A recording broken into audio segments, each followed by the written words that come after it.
প্রিয় ভাই ও বোনেরা, আমরা এমন এক জগতে বসবাস করছি যেখানে মানুষ বাহ্যিক জীবন নিয়ে এত ব্যস্ত যে মৃত্যু ও আখিরাতের কথা ভুলেই যাচ্ছে।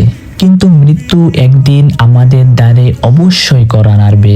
এই ঘটনার মাধ্যমে আমরা বুঝতে পারবো কবরের জগতে কি অপেক্ষা করছে।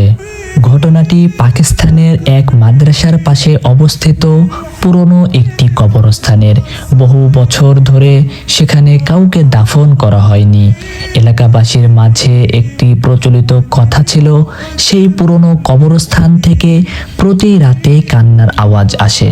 প্রথমে মানুষ বিষয়টি হালকাভাবে নিলেও সময়ের সঙ্গে সঙ্গে কান্নার আওয়াজ আরো তীব্র হতে লাগলো। কেউ সাহস করে কাছে যেতে পারতো না। অবশেষে এলাকার এক প্রখ্যাত আলেম সাহেব ও কিছু ছাত্র সাহস নিয়ে সেখানে রাত কাটানোর সিদ্ধান্ত নিলেন। রাত গভীর হলে হঠাৎ এক কবর থেকে কান্নার আওয়াজ ভেসে এলো, ইয়া আল্লাহ, আমাকে ফিরিয়ে দাও, আমি আর গুনাহ করব না। সবার শরীর শিউরে উঠল। কান্না এত করুণ ছিল যে উপস্থিত সবার চোখে পানি চলে আসে। সাহস করে আলেম সাহেব জিজ্ঞেস করলেন, তুমি কে? কেন কবর থেকে এইভাবে কান্না করছো? কান্না থেমে গেল। তারপর আস্তে আস্তে একটি কণ্ঠস্বর এলো, আমি ছিলাম একজন যুবক, মানুষের সামনে ভালো সেজে থাকতাম, কিন্তু একা হলে হারাম কাজে মগ্ন হতাম, নামাজ পড়তাম না, পবিত্রতার তোয়াক্কা করতাম না, আর প্রতিদিন পর্নোগ্রাফি ও গান বাজনায় ডুবে থাকতাম। মৃত্যুর দিন আমি বুঝতে পারিনি এই জীবন এত দ্রুত শেষ হবে। আজ আমি কবরের আযাবে পড়ছি।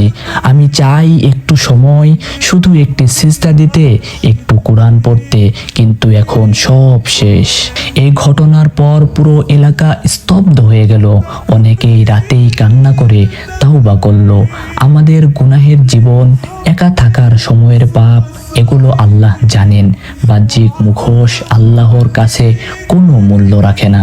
কবর এমন এক জায়গা যেখানে কেউ পাশে থাকবে না, কেবল আমাদের আমলগুলোই থাকবে। কবরের আযাব থেকে বাঁচার উপায়: 1. 5 ওয়াক্ত নামাজ পড়া। 2. গোপনে ও প্রকাশ্যে গুনাহ ত্যাগ করা। 3. নিয়মিত তাওবা করা। 4. রাতে শোয়ার আগে সূরা মুলক পড়া। হাদিসে আছে এটি কবরের আযাব থেকে রক্ষা করে।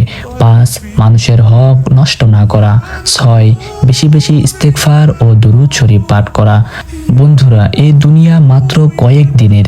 কবরের সেই অন্ধকার গর্তে একমাত্র আলো হবে আল্লাহর ভয়ে কাঁদা চোখ, নামাজে বসা সিজদা এবং পবিত্র জীবন।